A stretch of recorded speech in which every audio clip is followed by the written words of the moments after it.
YouTube पर channel को subscribe कर लीजिएगा। डी मीडिया टाइम्स में आपका स्वागत है। इस चैनल के माध्यम से परम पूज्य श्री अनुद्धाचार्य जी महाराज की अच्छी बातों को देश दुनिया में पहुंचाने का हमारा प्रयास है, जो आप सभी श्रोताओं के सहयोग के बिना संभव नहीं है। यदि आप श्री अनुद्धाचार्य जी महाराज से प्यार करते हैं तो हमारे चैनल को अधिक से अधिक सब्सक्राइब करें, लाइक करें और शेयर करें। राधे राधे। हैदराबाद के गोशा महल पुलिस ग्राउंड में आयोजित 7 दिवसीय श्रीमद् भागवत कथा के प्रथम दिन अनुद्धाचार्य जी महाराज ने भागवत सुनाने से पहले श्रोताओं को भागवत के 4 शब्दों का अर्थ समझाया। उन्होंने कहा कि भागवत 4 शब्दों से मिलकर बनी है, जिसमें पहला शब्द भय का मतलब जो व्यक्ति भागवत सुनता है उसका भाग्य बदल जाता है, अर्थात भाग्य खुल जाता है, वह बढ़ जाता है। दूसरा शब्द गय मतलब जो कोई भी भागवत सुनता है उसका गुमान अर्थात अभिमान मिट जाता है, अर्थात अभिमान खत्म हो जाता है। और जब व्यक्ति का अभिमान खत्म हो जाता है तो हृदय में भगवान का प्राकट्य हो जाता है, या यूं कहें कि हृदय में भगवान की रूपरेखा को प्रकट करने के लिए भागवत श्रवण करनी पड़ती है। तीसरा शब्द वह मतलब भागवत सुनने से बल व बुद्धि बढ़ जाती है, व्यक्ति के आध्यात्मिक ज्ञान में वृद्धि होती है, या यूं कहें कि भगवान को जानने समझने की क्षमता व शक्ति बढ़ जाती है।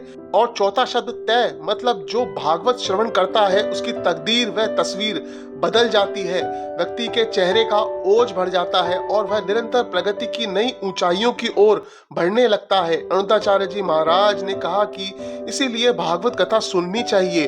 भागवत कथा सुनने से व्यक्ति के लोक से लेकर परलोक तक का कल्याण होता है। अनुद्धाचार्य जी महाराज ने आगे भगवान के स्वरूप व स्वभाव के बारे में बताया।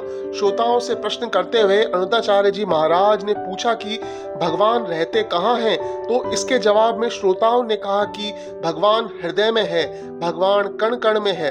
अनुद्धाचार्य जी महाराज ने भगवान के रहने को लेकर कहा कि इससे भी ऊपर एक सत्य यह है कि भगवान भक्तों के विश्वास पर रहते हैं।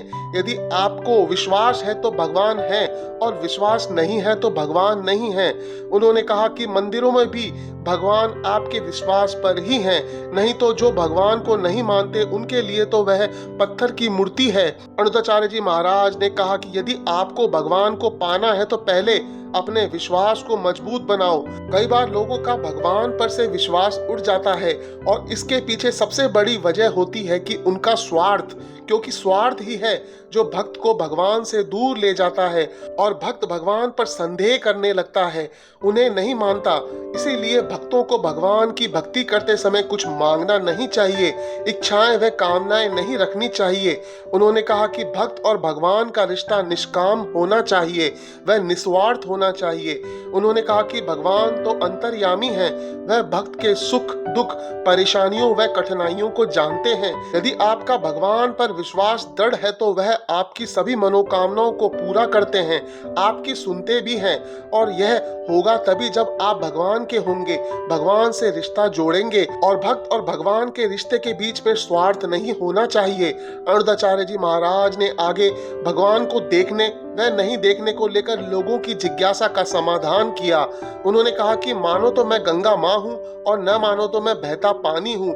उन्होंने कहा कि यह तो देखने वाले के विश्वास पर निर्भर करता है कि उसे पत्थर में भगवान नजर आते हैं या पत्थर की मूर्ति। अनुद्धाचार्य जी महाराज ने माँ बेटे के प्रेम का उदाहरण देते हुए बताया कि जिस तरह बच्चे को भूख प्यास लगती है तो माँ को महसूस हो जाता है कि बच्चा भूखा है या प्यासा, इसी तरह भगवान को देखना और प्रेम दिखाने का विषय नहीं है, यह तो महसूस करने का विषय है। उन्होंने कहा कि प्रेम को शब्दों में व्यक्त नहीं किया जा सकता, फिर चाहे वह माँ बेटे का प्रेम हो, पति पत्नी का प्रेम हो, पिता पुत्र का प्रेम हो या फिर पशु पक्षी प्रेम। इसीलिए प्रेम भीतर से महसूस करने का विषय है।